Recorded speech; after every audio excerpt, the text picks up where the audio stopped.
Hello and welcome to a brand new edition of After the Whistle. It's Monday, November 6th, and I'm Kellen Voss. And I'm Paul McPherson. We have a great show planned for you tonight, as we'll recap a weekend where Grand Valley Athletics captured a pair of titles to add to its total. We'll also feature an individual who has a vital role on the Grand Valley football team and more.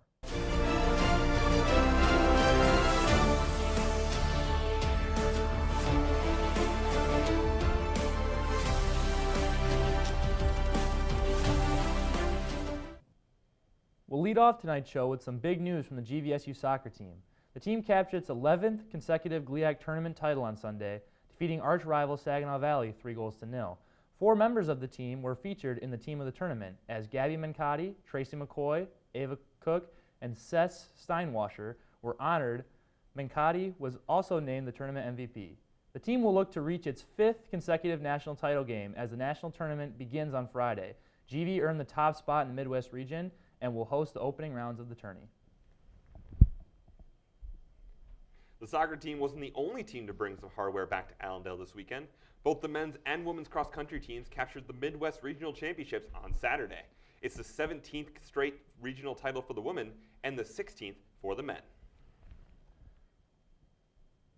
The Grand Valley football team may have had its playoff aspirations dashed on Saturday. Playing against top-ranked GLIAC rival Ashland, the Lakers were defeated 34-31 as the Eagles hit a field goal as time expired.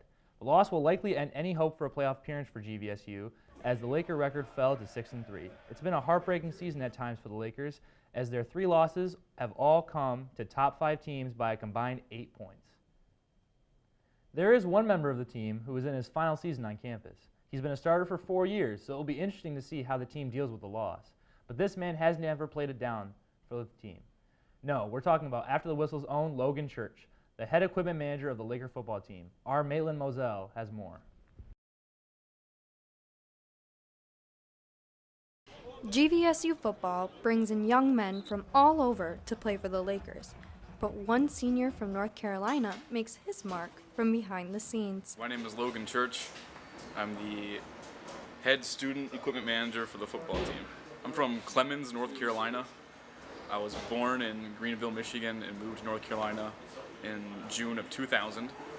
And I was in North Carolina until I graduated high school in June of 2014, where I then moved to Michigan to attend Grand Valley for school. How I got this job was I did a similar job with my high school team. And so when I told my high school coach I was going to Grand Valley State for college, he got in touch with Coach Mitch. And so when I went on spring break for my senior year in high school, I got Coach Mitch's phone number and I called him and I told him I was coming up, and he said that he would like to meet with me. And so I came in during my spring break. I met with Coach Mitch, and he basically told me that he would hire me as just help for the team. Logan has been around long enough to leave a lasting impact on his coworkers. Logan really knows his stuff. He's kind of like Radar on the old TV show MASH. You kind of know what needs to be done ahead of time and gets it done. He's a good guy. I like working with him. Everybody knows and trusts him. And believe it or not, in all seriousness, football equipment has to be right, or you can really get maimed badly. Helmets are designed to keep your head from being broken, your skull from being broken, but also concussion protocol is huge. And Logan makes sure that things fit right and it's repaired right, and everybody goes out there and they don't have to worry about their equipment. They can worry about, hitting the guy on the other side of the line. Working with Logan, it's pretty good. I mean, it's only my first year here. I'm a freshman, and he's done a really good job of taking me under his wing and really showing me what it needs to be a great equipment manager like him. You don't really know what to expect. Logan's a funny guy, so he keeps it lively for sure. He knows what to do whenever someone needs help. They go to Logan, and he always gets the job done very fast. So, Day-to-day basis, I don't know if I can tell you this.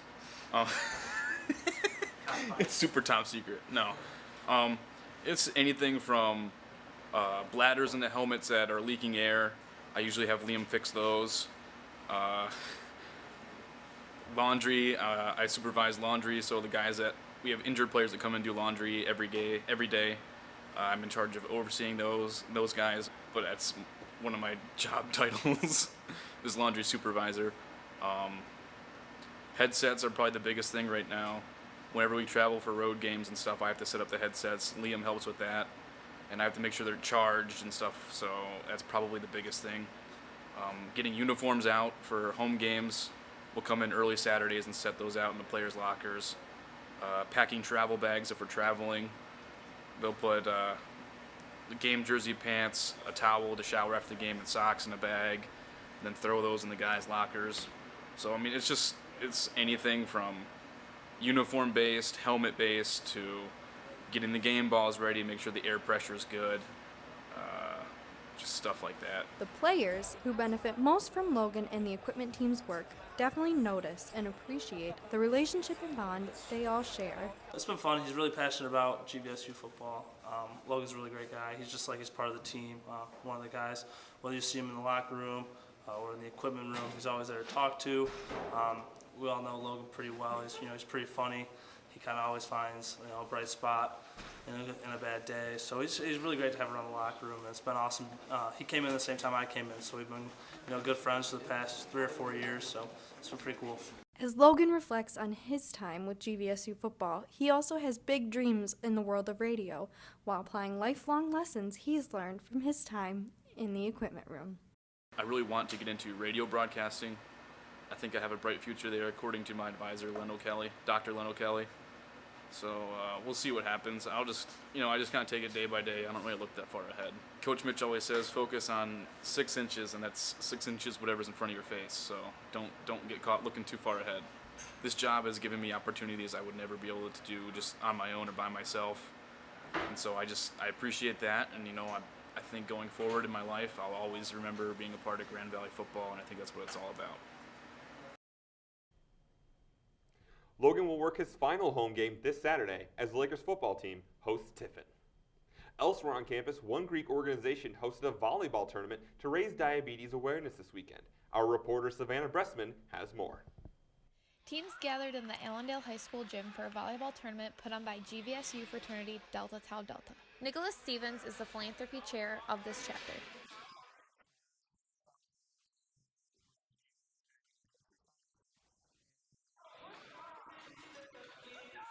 Dig for Diabetes consisted of 9 teams made up of members from the Allendale community. The fraternity wanted to create a unique philanthropy fundraising event.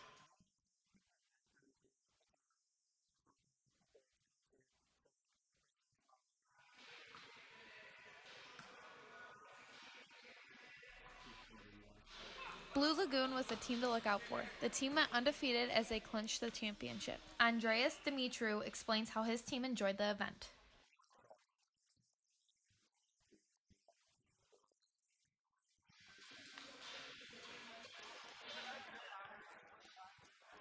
After the success it had this year, Delta Tau Delta is hoping that this will become an annual event.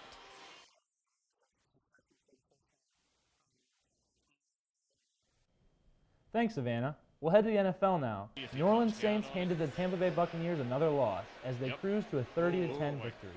The game was marred by several chippy incidents throughout. The Dallas Cowboys rolled past the Kansas City Chiefs 28-17. Dak Prescott threw for a pair of touchdowns. Finally, the Philadelphia Eagles put a beat down on the Denver Broncos 51-23. Second-year quarterback Carson Wentz threw for 4 touchdowns to lead Philly to another win. The Big Ten saw a wild slate of games on Saturday. Michigan State and Penn State had to deal with a 3-hour rain delay, but 7 hours after the game kicked off, the Spartans handed Penn State another loss as Matt Coughlin hit a game-winning field goal to win 27-24. Elsewhere, Ohio State was blown out by Iowa in a major upset, 55-27. 55 is the highest amount given up by an Urban Meyer coached team. Finally, Brandon Peters and Michigan defeated Minnesota 33-10 to hang on to the Little Brown Jug. Let's talk a little Detroit basketball. The Pistons have gotten off to a hot start, having the second best record in the East at 7-3. The team is coming off wins over the Milwaukee Bucks and the Sacramento Kings over the weekend. I'm going to ask you, Paul, are the Pistons legit?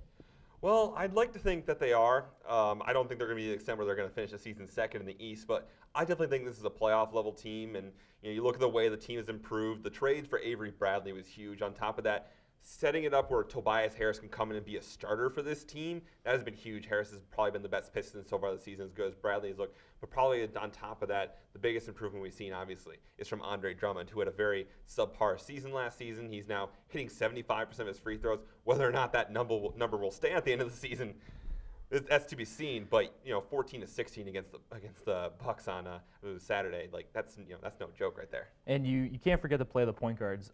Reggie Jackson has looked a lot better this season, is improving on making the offense flow a lot more, and Ish Smith off the bench has been really good. I think the other night he had 16 against the Bucks, and so it's just having that spark plug off the bench is a great just offensive weapon for the Pistons now. Oh, for sure, and Smith looked good last year at times. It was almost fans were starting to want him to start over Jackson, but Jackson Reggie's now finally healthy, and he's looking very, very good so far to start the season. And even when he's not shooting a ton, you're getting a lot of good, reliable action from Harris and from Bradley especially. We'll finish off tonight's show with some uniform news. Veterans Day is Saturday, November 11th, and 2 GVSU teams will have special jerseys to commemorate the day. The football team will be wearing special dress white jerseys when they take on Tiffin at noon, and the volleyball team will don Navy SEAL-inspired Frogman uniforms against Davenport at 4. That's going to be it for us tonight. You can catch us again next Monday. Until then, I'm Paul McPherson. And for the rest of the After the Whistle crew, I'm Kellen Voss. All game, all season, always after the whistle.